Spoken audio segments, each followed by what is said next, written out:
Introduction to Capacitive Sensing, Part 3, Characteristics of Capacitive Sensing Solutions. Welcome to the Introduction to Capacitive Sensing Solutions. In this module, we will go over a few of the important characteristics to consider when selecting a solution and how they affect your overall design.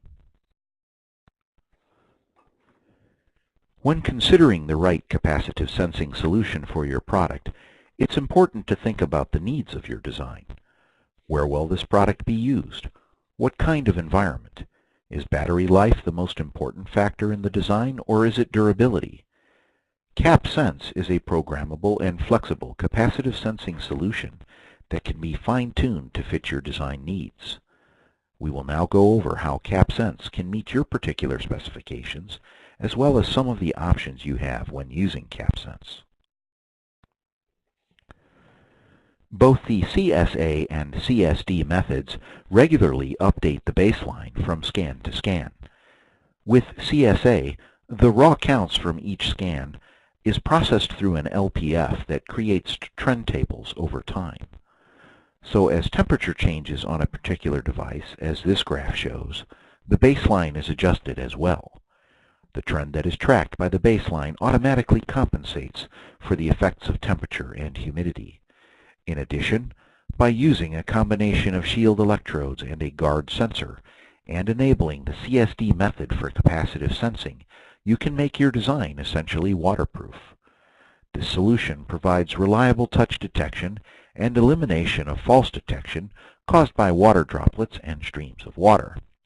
The shield electrode reduces the influence of water droplets at the physical level, and the guard sensor resets the decision logic operation at the logic level.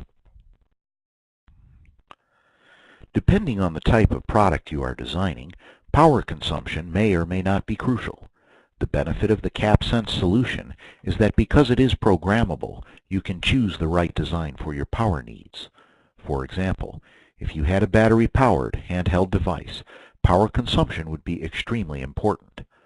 One method to manage the overall average power consumption, and thus battery life, is to set up 3 different operating zones. One zone would be the fast response zone, which means each sensor is scanned every 200 microseconds.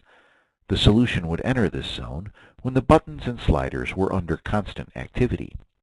In periods of little to no activity, the solution could enter a slow response zone, which reduces the number of scans to every 100 milliseconds or so. Finally, if there has been no activity for a long time, the solution could enter a deep sleep mode, thereby saving power. One example of a real CapSense system using the power-saving slow response mode with a 3-button scan every 100 milliseconds consumes less than 50 microamps of average current. In today's electronic world, noise is a fact of life. Both conductive noise, like from power lines, and radiated noise from mobile handsets or fluorescent lights are always present and have to be accounted for. To be effective, the goal is to increase the signal-to-noise ratio, thereby eliminating false touches. There are 2 simple techniques to filter out noise within the CapSense firmware. This can be done with the finite impulse response, or FIR filter, or with an infinite impulse response, or IIR filter. Both are low-pass filters, as the frequency of finger presses is very low in comparison to noise. There are trade-offs for using each type of filter, as shown here in this table, so the final decision should depend on your product needs. For all configurations of CapSense, a minimum signal-to-noise ratio, SNR, of 5:1 needs to be achieved for all sensors. This system-level requirement is specified so that the CapSense user module can discriminate between on and off states for each sensor in the presence of noise. This minimum level of performance will provide built-in immunity to common levels of external sources of noise, such as RF transmissions, AC line noise, and switching power supply noise. In products like mobile handsets, RF interference is a major concern. RF can affect the accuracy of a capacitive sensing solution because of the change in the electric field surrounding the sensor. This is especially true when the RF chips in a mobile handset are in close proximity to the capacitive sensors. The RF signal is AC, but the effect on CapSense counts is DC due to the diodes on the CapSense input. A positive shift in counts can cause false button presses. A negative shift can prevent real button presses from being sensed. There are a few solutions to this, however.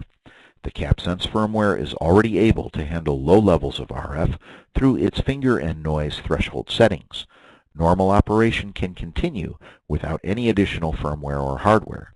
For higher levels of RF, though, there are two options. If the RF chip is in the same system as CapSense, it is easy to turn off CapSense when RF is active. Another option is to dampen the resonance by adding resistors in series with CapSense. The type of overlay material you select and the thickness of that overlay will have a large effect on your design's signal-to-noise ratio, durability, ESD resistance, as well as accuracy. Again, there are many trade-offs when considering the type of material and thickness, which will have to be based on your product's needs. Here are a few things to consider. As the thickness of the overlay material increases, both signal and noise decrease. However, the thicker the overlay material, the more resistant it is to ESD. The electrostatic voltage on the human body can reach 15 kilovolts. The overlay in the CapSense system will protect the PSOC from permanent damage when the thickness guidelines of the table are followed. A layer of Kapton tape works well in applications needing extra ESD protection. Of course, the thicker the glass, the harder it is to break and be vandalized as well. These are all factors to consider for your design. The advantage of using CapSense is that because it is programmable, it can be adjusted to your design. To summarize, CapSense gives you both configurability and flexibility. You can create the solution that fits your needs, even when your needs change last minute.